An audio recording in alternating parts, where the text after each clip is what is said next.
I'm Logan Crawford, and right now on Spotlight, Victoria Pierce is a woman with a hidden past who joins the Marine Corps and rises through the ranks to become a brigadier general. She begins a love affair with a U.S. senator and joins his campaign for president of the United States as his military consultant and later as his running mate. But a nosy reporter, we know how they can be, becomes suspicious of Victoria and hopes to unravel her lie of a life. The name of the book is Madam Vice President. It is written by Julian Mann. We are delighted to have him here today on Spotlight. We ask those watching to please like, comment, and subscribe for more exclusive content. Julian, delighted to have you here today on Spotlight. Thank you for having me, Mr. Crawford. I appreciate it. My pleasure. If you call me Mr. Crawford, I'm going to be forced to call you Your Honor. So you can call me Logan. Well, let's don't do that. I'll call you Logan. Okay, that sounds good. That sounds good. And for the folks at home, Julian Mann has a distinguished law career. In fact, he was the chief administrative law judge in the state of North Carolina for 15, 16 years, sir? 32 years. 32. Okay, I got it half right. Yeah. Okay. I practiced law for 15 years before that. Oh, okay. Now I got it right. Okay, awesome. Awesome. Did your work as a judge and a lawyer help you with your writing? There's no question that it did. Lawyers and judges are trained communicators. It's part of their craft. If they don't do that successfully, particularly as trial lawyers or even as ones that write contracts, it becomes a distinct disadvantage. They must learn to communicate, and we are trained as critical thinkers. So the two of those together give us an advantage when we write. Plus a lot of life experience. You know, as a judge, as a lawyer, you see every side of life from the high end to the tawdry, right? There's no question about it. There's the good, the bad, and the ugly. But that's part of our responsibilities to the public, is to engage clients where they are and try to resolve their disputes and conflicts. And we do that as judges too.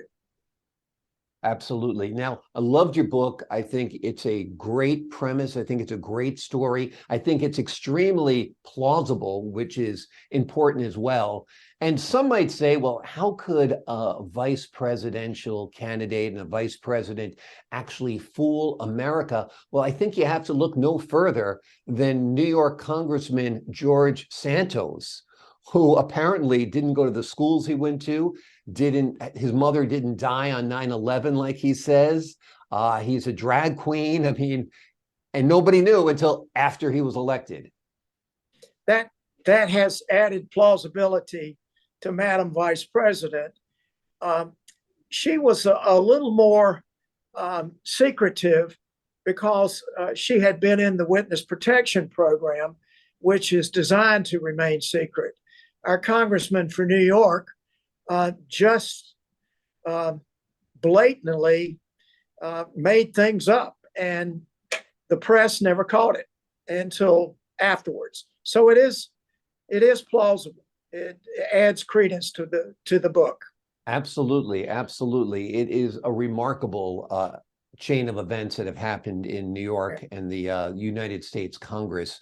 Let's talk about your book a little bit. Had you been thinking about this for a while? Were you inspired by our Madam Vice President? Tell me the machinations that went on in your head about this. Well, I've always been really associated with the Constitution of the United States and the state constitutions. The 25th Amendment, which is operative in the book, is somewhat of an obscure amendment when I first got involved with it. And yes, it was something that raised questions in my mind very early. And of course, now that it has become commonplace, it's almost a household word now, the 25th Amendment. And I knew when I first started writing this that someday there would be a Madam Vice President, and someday there would be a Madam President.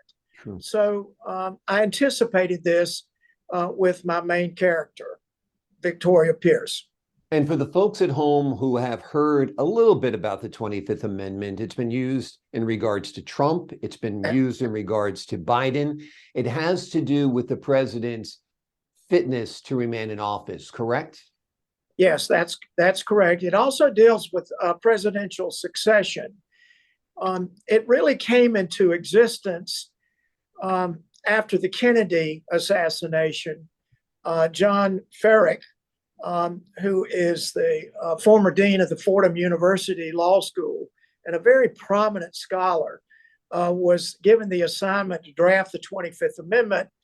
And it came about because the what ifs were if President Kennedy had not died, but had laid comatose on the table, who would be in charge of our nuclear weapons? Who would be in charge of our government? And so it was struck out that we would devise this plan, whereas the cabinet and the vice president could declare the president incompetent and send that message over to Congress. The president could contest that, but in my book, it was really not a contestable fact because the president indeed had a stroke, not unlike what Woodrow Wilson had in the 20s when he was severely disabled with a stroke. Very, very interesting indeed, particularly when we have presidents as old as they are right now. Like I said, I won't just pick on Joe Biden, but Trump is running for president and he'll be in his 80s, at least part of his term. So the 25th Amendment is very, very important to the American people, and glad that it is in place. Tell me what it was like writing this book. How long did it take you? What it was like being immersed in that world? And tell me about that process. Well, for quite a few years, my focus was on scholarly writing, law review articles, and they are a bit dry, to say the least. Your readership is not all that great, so I decided that I wanted to reach a broader audience with my concept about the 25th Amendment. So I created this wild story to illustrate the 25th Amendment, which really doesn't come into play until the very end of the book. Mm-hmm. So I tried to engage in political intrigue and write about a political process that a lot of lawyers are accustomed to lead the reader all the way to the end. And if you can't entertain them along the way, they'll put the book down. So my job was to entertain them, get them to the end, and then ask the question in their mind, could this really happen? What if it did happen? Right. And of course, Kamala Harris could very well be called upon, given the age of our president, to become an acting president.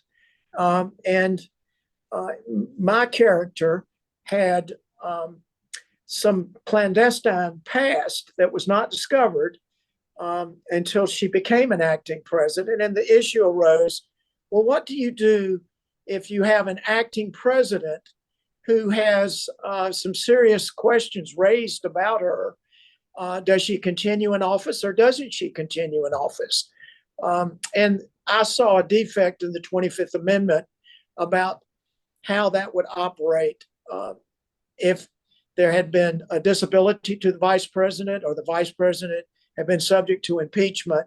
So it's asked a very arcane constitutional question and one that could occur.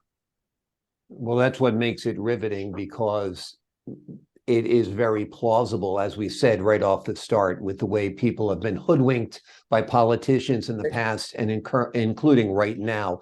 Have you visualized this as a movie or a TV series? Well, when you write this, you have that in the back of your mind because you're still trying to reach a larger audience. And to do that, you change mediums into broadcast and you change it into film. So yes, I'm working on a screenplay now. I've been asked to do that. and I will. That's a different ball of wax. Yeah. That's the reason they get an Academy Award for the best adapted screenplay from a novel. So I'm trying to do that, and will eventually, I hope in the next month or so, have completed that. Well, I'm sure you're a lot brighter than most screenwriters. So even though you don't have any experience at it, I'm sure you'll excel for sure. Now, who would you cast as Madam Vice President? Victoria Pierce.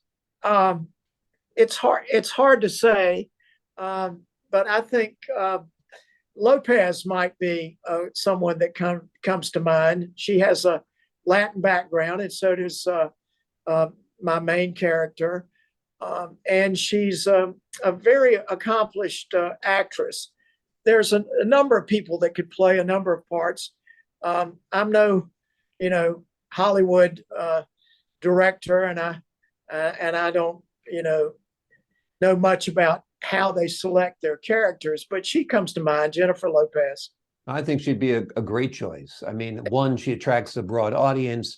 Two, she's kind of like, an Alexandria Ocasio-Cortez type, where, Yes. She's kind of like the modern day politician. So I could definitely see her in that role.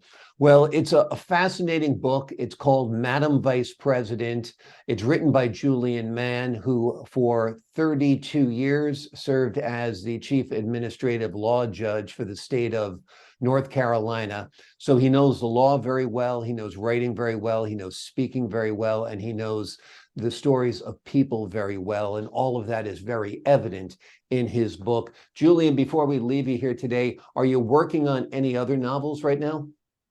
Well, I've been asked to write a sequel to Madam Vice President, and that will do, oddly enough, with how is the United States government overthrown?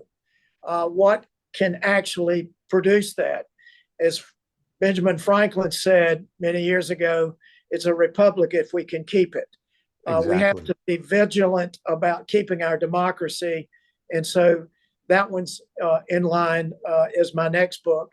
And I'm just completing another book, but that's a different genre altogether. All right. Well, give us a little tease on that one. That might be more of a cerebral book, I presume. Well, actually, it's more of a book of faith. It has to do with the Gospel of St. John that I'm not necessarily qualified to write, but I've found that it's interesting to speculate as a judge based on circumstantial evidence. And it's called Reading Between the Lines of the Gospel of St. John. Wonderful. Well, that sounds like a fascinating book as well. Like I said at the start, you are a busy man between all of your writing pursuits and your law career. Tell me, are you enjoying this chapter of your life? I mean, I think entertainment and media is a little more frivolous in some ways than your responsibilities that you had before. Is it nice to just like sit back and click on the keys of your keyboard and dream up stories as opposed to making decisions that impact people's lives? Absolutely. It's, as I say, in writing fiction, as opposed to, writing the facts in a legal case, you just make things up, and that's fun. You get to go into the different areas of your mind. But then again, you have to be careful because you refer to historical events and you have to portray them accurately. So it's not completely fiction. It is, but it's fun. I've enjoyed doing it.